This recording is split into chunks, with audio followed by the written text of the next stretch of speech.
जेव्हा विरोधी पक्ष आणि सत्ता पक्ष यांच्यात 5-7 मतांचा फरक होता, त्याही काळामध्ये ही गुप्त मतदान पद्धतीने झाली। पण 170 आमदार आमच्याकडे आहेत असं सांगणाऱ्या महाविकास आघाडी सरकारला नियम बदलून ओपन पद्धतीनं ही निवडणूक घेण्याची नामुष्की आली आहे। याचं कारण त्यांच्यातला जो असंतोष आहे हा इतका भयानक आहे की त्यांना ही खात्री आहे की गुप्त मतदान पद्धतीने जर केलं तर त्यांचे आमदार हा असंतोष अध्यक्षाच्या निवडणुकीमध्ये व्यक्त करतील आणि त्यांच्यावर नामुष्की येईल, आणि म्हणून त्यांनी आज नियम बदलण्याचा घाट घातला आहे। आणि हे करत असताना इतक्या घाई गर्दीत हे सगळं करण्यात आलेलं आहे। पहिल्यांदा नियम समितीच्या बैठकीत अहवाल तयार करून केवळ भाजपच्या नियम समिती सदस्यांना निमंत्रणच देण्यात आलं नाही। नियम समितीत त्यांचं बहुमत असताना देखील त्यांनी भाजपच्या सदस्यांना टाळण्याचा प्रयत्न केला, तरी दुसऱ्या बैठकीत भाजपच्या सदस्यांनी त्याच्यावर डिसेंट नोट दिली आहे। आणि आज सभागृहामध्ये नियम समितीचा रिपोर्ट आणताना नियमानुसार 10 दिवसाचा कालावधी दिला पाहिजे। ऑब्जेक्शन्स आले तर पुन्हा नियम समितीची बैठक बोलवली पाहिजे, पुन्हा नियम समितीने त्याच्यावर निर्णय केला पाहिजे आणि ते सभागृहात आलं पाहिजे। ही सगळी पद्धत डावलून चुकीच्या पद्धतीनं नियम 57चा उपयोग करत अत्यंत घाईघाईनं आवाजी मतदानानं हा अहवाल मंजूर करून आणि 10 दिवसाची मुदत 1 दिवसावर आणण्याचा प्रयत्न केला। आणि या संदर्भात अत्यंत महत्त्वाची गोष्ट अशी आहे की आपण जर याच्यामध्ये बघितलं तर आम्ही पोल मागत होतो, पण पोल देखील या ठिकाणी देण्यात आला नाही। त्यामुळे सरकार किती घाबरलेलं आहे। आता हे घोडे बाजार वगैरे म्हणतात, मग 60 वर्षात हा घोडे बाजार नव्हता का? आणि नव्हताच, कधीच झाला नाही तो। त्याच्यामुळे हे जे गोंडस नावं देण्याचा प्रयत्न आहे, हे गोंडस नावं यांची इनसिक्युरिटी आहे, असुरक्षितता आहे, घाबरलेलं सरकार आहे, आपल्या आमदारांवर विश्वास नसलेलं असं महाराष्ट्राच्या इतिहासातलं सरकार कधी बघितलं नाही। आज विजेच्या संदर्भातली आमची लक्षवेधी ही ज्यावेळेस आम्ही मांडली, सभागृहामध्ये सर्व पक्षीय सदस्यांचं याला समर्थन होतं। आणि विशेषतः ज्या प्रकारे शेतकऱ्यांचे वीज कनेक्शन कापणं चाललं आहे आणि एखाद्या शेतकऱ्यांनी वीज बिल भरलं नाही तर संपूर्ण डीपी काढून नेली जाते, गावाची विजेचे स्ट्रीट लाईटचे कनेक्शन बंद करून टाकले आहेत, गावाच्या गावं अंधारात आहेत, पाण्याचे जे गावाचे कनेक्शन्स आहेत पाणी पुरवठा योजनांचे ते बंद केलेले आहेत। आणि म्हणून हा विषय आम्ही लावून धरला आणि त्याच्यावर मंत्री नितीन राऊत यांनी आम्हाला राज्य सरकार पैसे देत नाही म्हणून आम्हाला हे कापावं लागतं असं उत्तर दिल्यामुळे राज्य सरकारने याच्यावर जबाब द्यावा ही आम्ही मुद्दा लावून धरला आणि त्याच्यावर ती लक्षवेधी राखून ठेवली आहे। आणि उपमुख्यमंत्री वित्तमंत्री हे त्याच्यावर उत्तर देतील असं सांगण्यात आलं आहे। पण एकूणच ज्या प्रकारे शेतकऱ्यांचे कनेक्शन कापण्याचा हा उद्योग चाललेला आहे, याच्या विरुद्ध या सभागृहात उद्याही आम्ही आवाज उचलणार आहोत।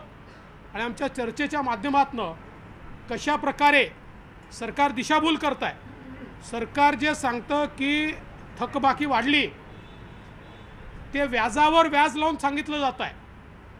आणि आमच्या काळामध्ये 11,000 कोटी रुपये राज्य सरकारने वीज मंडळाला दिलेले आहेत, तसं हे राज्य सरकार एक नवा पैसा द्यायला तयार नाही।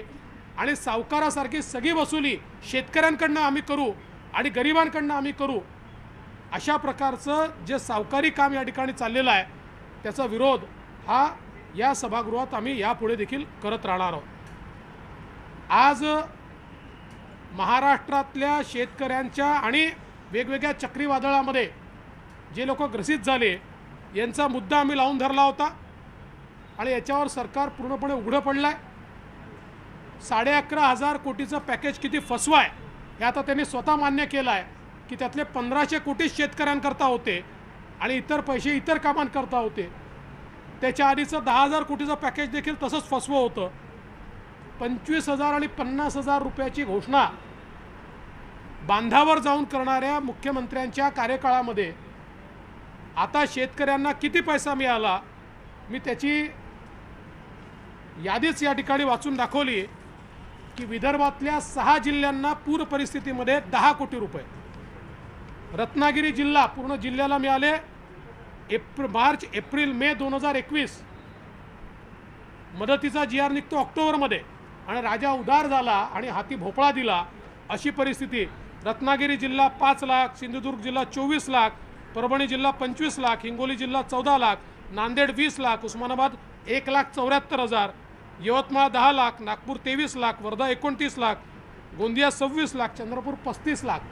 म्हणजे नेमके 35 लाख रुपये किंवा 20 लाख रुपये किंवा 1.5 लाख रुपये किती शेतकऱ्यांना मदत केली हा देखील या ठिकाणी 1.5 लाखात अख्ख्या जिल्ह्याच्या शेतकऱ्यांना मदत केल्याचा दावा हे सरकार करता। दावा किती फोल आहे हे देखील आम्ही या ठिकाणी सांगितलेलं आहे। आणि एवढंच नाही तर केंद्र सरकारकडनं आलेले पैसे देखील हे सरकार वाटू शकलेलं नाही हे देखील आज आम्ही सरकारच्या लक्षात आणून दिलेलं आहे।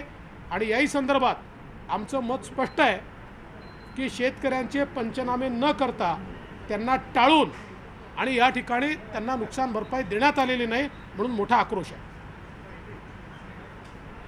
सर, हिंदी में जानना चाहिए कि सीएम उद्धव ठाकरे जो है वो आज भी अनुपस्थित थे, हालांकि वो मतलब उनकी तबीयत खराब है, डॉक्टर ने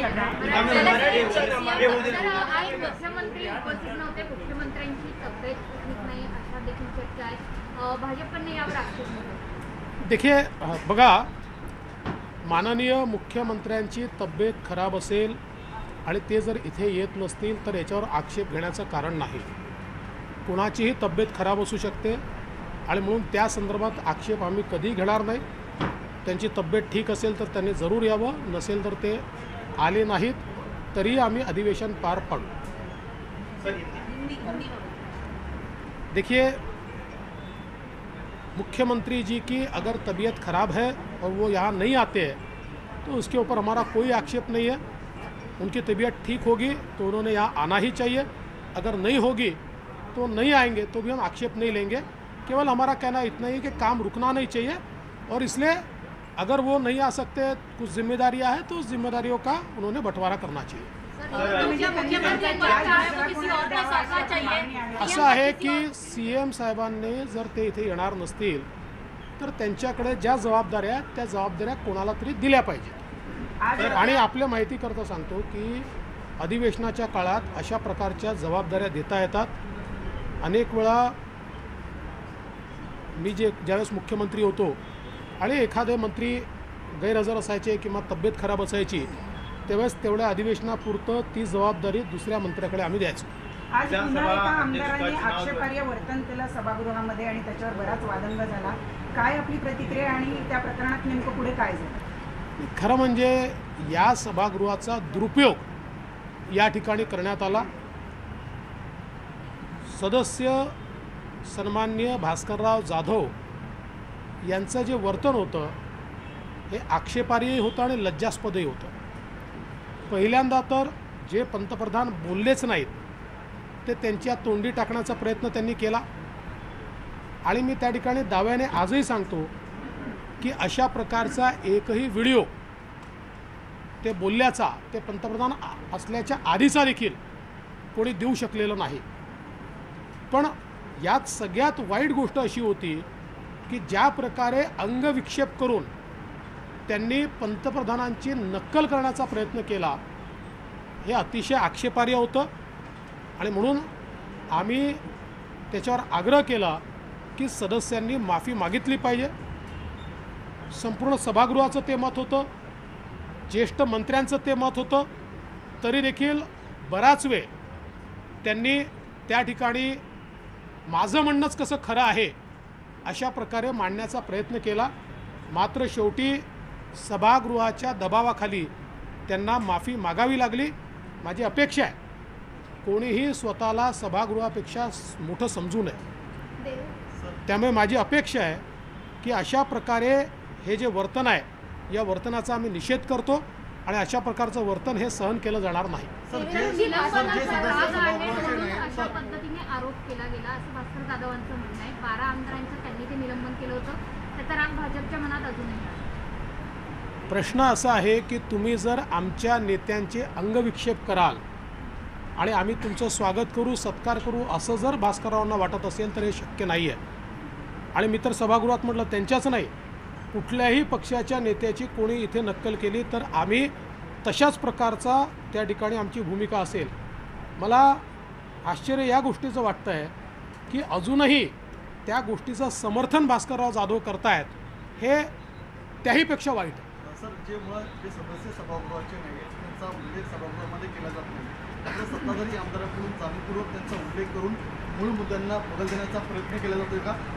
मुळातच सत्तारूढ पक्षाचे जे मंत्री आहेत हे जेव्हा अडचणीत असतात, यांच्याकडे जेव्हा उत्तरं नसतात, ज्यावेळेस जनतेचे प्रश्न ते सोडवू शकत नाहीत, अशा परिस्थितीमध्ये सभागृहात गोंधळ होईल अशा प्रकारचे आक्षेपार्ह काही ना काही स्टेटमेंट्स करायचे ही यांची परिपाठी राहिली आहे. सभागृहाला भटकवण्याचा प्रयत्न आहे, पण तरी देखील आम्ही भरपूर संयम ठेवला आणि पुढेही संयम ठेवू. ओबीसी आयोगाला 430 कोटी रुपये आज ओबीसी आयोगाला निधीची तरतूद करण्यात आली. सगळं आरक्षण गेल्यानंतर आता ही तरतूद करण्यात येते आहे. ओबीसी आयोगाने पैसे मागून 1 वर्ष झालं, जवळजवळ 8 महिने तरी झाले. तेव्हा जर हे पैसे दिले असते तर कदाचित ओबीसी आरक्षण, कदाचित नाही नक्कीच आपण या ठिकाणी ओबीसी आरक्षण वाचवू शकलो असतो. परंतु तसं न करता जाणीवपूर्वक सगळं आरक्षण हे सर्वोच्च न्यायालयाने रद्दबादल केल्यानंतर किंवा स्थगित केल्यानंतर आता वराती मागून घोडं अशा प्रकारची अवस्था आहे. विधानसभा अध्यक्षांना पत्र विभागाचा तळवड विभागाचा जो पेपर सुटलेला आहे त्या संदर्भात राज्य सरकार म्हणतं की आम्ही पोलीस प्रशासनाच्या मदतीने याचा तपास करू, मात्र तुमची जी मागणी आहे की सीबीआय एन्क्वायरी करण्याची, तर त्या संदर्भात तुम्ही न्यायालयात जाणार आहात का? न्यायालयामार्फत त्या संदर्भात एन्क्वायरीची मागणी करणार? आम्ही न्यायालयात जाणार नाही. आम्ही सरकारलाच या संदर्भात मागणी केलेली आहे.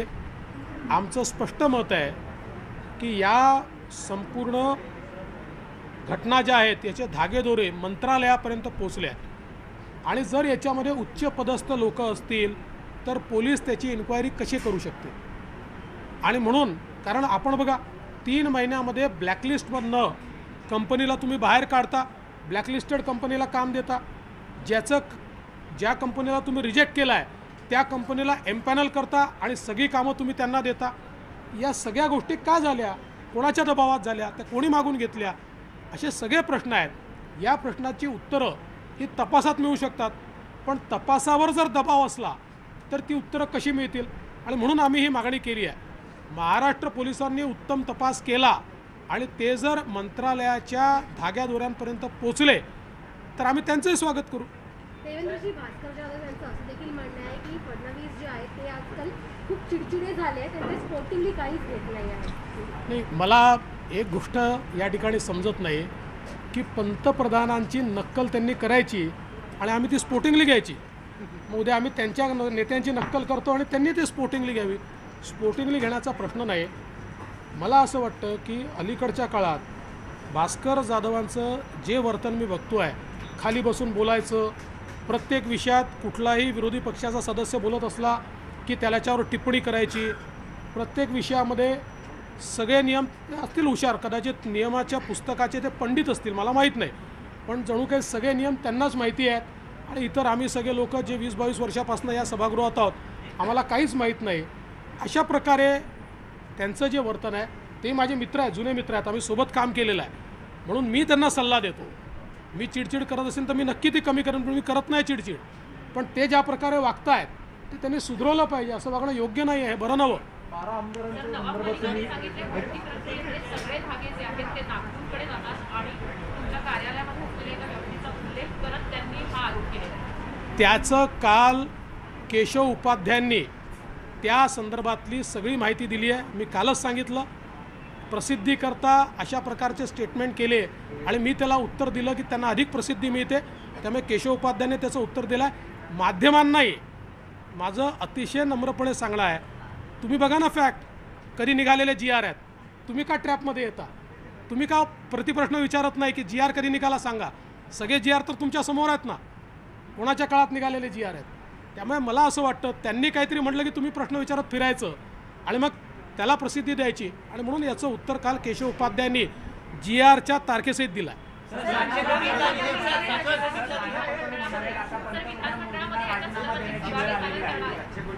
पण नाना पटोले काही बोलत असतात। नाना पटोले म्हणजे असं आहे की हे, नाहीतर आजकाल काय एखादी म्हण म्हटली की त्यालाही तुम्ही असं घेता, पण ते असं म्हणतात ना, काय कावळ्याच्या शापाने गाय मरत नाही, त्याचा लिटरल अर्थ घेऊ नका। पण असं नाना पटोलेंच्या म्हणण्याने काही चालतं का?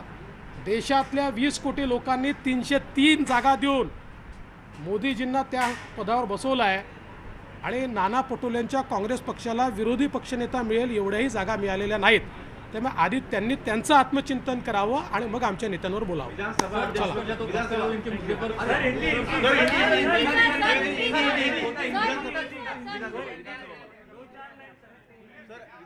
विरोधी पक्षनेते देवेंद्र फडणवीस विधानभवन परिसरामधून बोलत होते। आज दिवसभरात जे कामकाज झालं, ज्या काही घडामोडी झाल्या त्याच्याविषयीची प्रतिक्रिया सविस्तरपणे ते देत होते।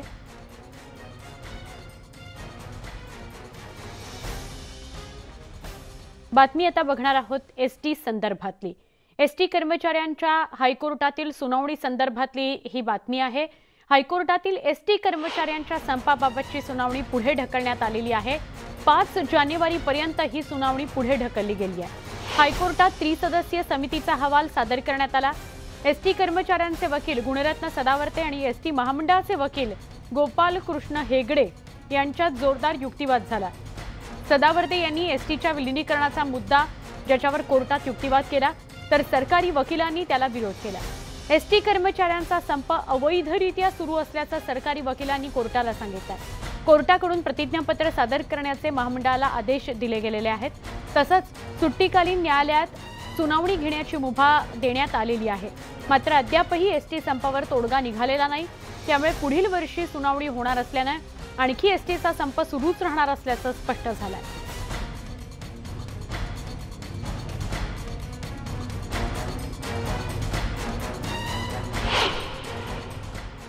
दरम्यान ST संपाबाबत सुनावणी पार पडल्यानंतर औरंगाबादमधील संप करणाऱ्या ST कर्मचाऱ्यांनी काय भूमिका मांडली जाणून घेतलंय आमच्या प्रतिनिधींनी।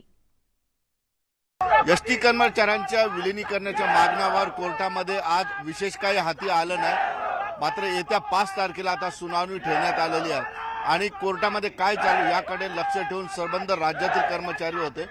औरंगाबादेत सुद्धा कर्मचारी आपण बघतोय की 5 तारखेची सुनावणी तारीख कळल्यानंतर आता सर्व आंदोलनकर्ते या ठिकाणी आहेत आणि विविध घोषणा या ठिकाणी देत आहेत। एकंदरीतच जो आहे आज 5 तारखेच्या लढ्यापर्यंत शांततेने आंदोलन करण्याचा हा पुन्हा निर्धार जो आहे केलेला आहे आणि एकंदरीतच काय तर आजही कर्मचारी जे आहे विलिनीकरणाच्या मागणीवर ठाम आहेत।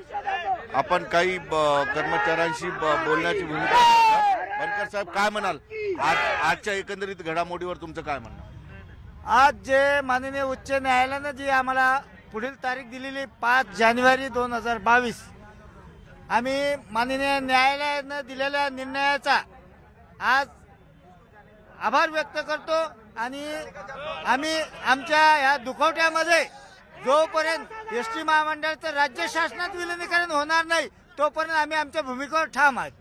5 तारखेपर्यंत शांततेत आंदोलन सुरूच राहणार। 100% 5 तारीख येऊ का पुढील 25 तारीख येऊ, कर्मचारी त्याच्या न्याय हक्कासाठी हा असाच शांतपणे आंदोलन चालू ठेवणार आहे। दुखवटा सुरू, दुखवटा 100% दुखवटाच आहे। काय म्हणाल की आज पुन्हा 5 तारीख देण्यात आली? आम्ही आमच्या निर्णयावर ठाम आहे। जोपर्यंत आमचं शासनात विलिनीकरण होत नाही तोपर्यंत आम्ही आमचा दुखवटा असाच चालू ठेवणार। 5 तारखेपर्यंत 5 तारखेपर्यंत आम्ही असाच आमचा दुखवटा चालू ठेवणार. अक्का काय म्हणाल एकंदरीतच आज थोडंसं कोर्टात काय होतं याच्याबद्दल थोडी चिंता लागलेली होती. आम्हाला वाटलंच होतं आमच्यातर्फेच निकाल लागणार आहे, कारण आम्हाला विश्वास आहे आमच्या सदावर्ते साहेबांवर. कारण आम्ही आता त्यांनी 5 तारीख दिलेली, तोपर्यंत आम्ही असाच आमचा दुखवटा चालूच ठेवणार आहे. जे काय अजून त्यांना आमच्यावर कारवाई करायच्या त्याला बी आम्ही सामोर जायला तयार आहे. पण आता दुखवटा सुरू आहे. आज खुश काय झालेले तुम्ही? आज इतका आनंद झाला का माननीय गुणरत्न सदावर्ते साहेबांनी जी कर्मचाऱ्यांसाठी बाजू मांडली, कुठल्याही संघटना विरहित आणि कोर्टाला असं धडकावून सांगितलं तर हे दुखवट्यामध्ये जे कर्मचारी यांच्यावर कुठल्याही प्रकारे कारवाई करण्यात येऊ ते माननीय उच्च न्यायालयाने मान्य केलं आणि आमचा दुखवटा असं चालू ठेवण्यास परवानगी दिली. त्याबद्दल माननीय उच्च न्यायालयाचे पण आभार मानतो. काय म्हणायचं? हा आमचा दुखवटा इथून कायम राहणार आणि जे आम्हाला पुढील 5 तारीख दिलेली आहे ती आम्हाला मान्य राहणार. एसटी महामंडळ प्रशासन शासनात विलीन करायला का घाबरतोय? मागील भ्रष्टाचार, येणाऱ्या काळामधील भ्रष्टाचार हा तुम्हाला करायला मिळणार नाही, याच्यामुळे एसटी महाप्रशासन घाबरतोय. अरे तुम्हाला काय हरकत आहे शासनामध्ये विलीनीकरण करायला? 6 महिने ना वर्ष लागू द्या, लिखित द्या आम्हाला. महाराष्ट्र शासनामध्ये विलीनीकरण जोपर्यंत होणार नाही आम्ही माघार घेणार नाही. ज्या दिवशी तुम्ही आम्हाला लेखी देसाल त्या दिवशी आमच्या कामावर आम्ही रुजू राहू. जोपर्यंत देणार नाही आमच्या दुखवट्यामध्ये आम्ही सामील राहणार. फक्त आपण एकंदरीत आक्रमक भूमिका आहे आणि आज कोर्टामध्ये सदावर्ते यांनी जी भूमिका मांडली त्याबद्दल कर्मचाऱ्यांमध्ये कुठेतरी आनंदाचं वातावरण आहे. आणि पुढची 5 तारीख असू देत का आणखी पुढची तारीख येऊ देत, विलिनीकरणाशिवाय आम्ही काय मागे हटणार नाही अशा पद्धतीची ठाम भूमिका आता कर्मचाऱ्यांनी घेतली आहे. सुधीर जाधव सह सिद्धार्थ गोदाम, न्यूज 18 लोकमत, औरंगाबाद. एक छोटासा ब्रेक, पहा फक्त न्यूज 18 लोकमत.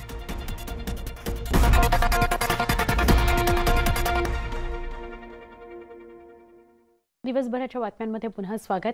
वेळ झाली आहे न्यूज 18 लोकमतच्या आजच्या प्रश्नाच्या निकालाची. आम्ही कू ॲपवर बेस्टच्या नव्या चलो ॲपचा मुंबईकरांना फायदा होईल का असा प्रश्न विचारला होता, ज्यावर अनेक कू ॲप युजर्सनी कमेंट केल्या. त्यातील एक अजय गांगुर्डे यांची कमेंट आलेली आहे. बेस्टचा हा उपक्रम चांगला असून लोकांनी त्याचा फायदा करून घ्यावा असं अजय गांगुर्डे यांनी म्हटलेलं आहे. या सगळ्या घडामोडींसह बुलेटिनमध्ये इथेच थांबतोय. घरातून बाहेर पडाल तेव्हा मास्कचा वापर नक्की करा, सोशल डिस्टन्सिंग पाळा. कोरोनाची त्रिसूत्री पाळणं ओमायक्रॉनच्या पार्श्वभूमीवर नितांत गरजेचं झालेलं आहे. दिवसभरातल्या महत्त्वाच्या घडामोडी, ताजे अपडेट्स news18lokmat.com या आमच्या यूट्यूब चॅनलवर तुम्ही पाहू शकता. त्यामुळे आमचं चॅनल सबस्क्राईब करा, फेसबुकवर आम्हाला फॉलो करा. पहा फक्त न्यूज 18 लोकमत.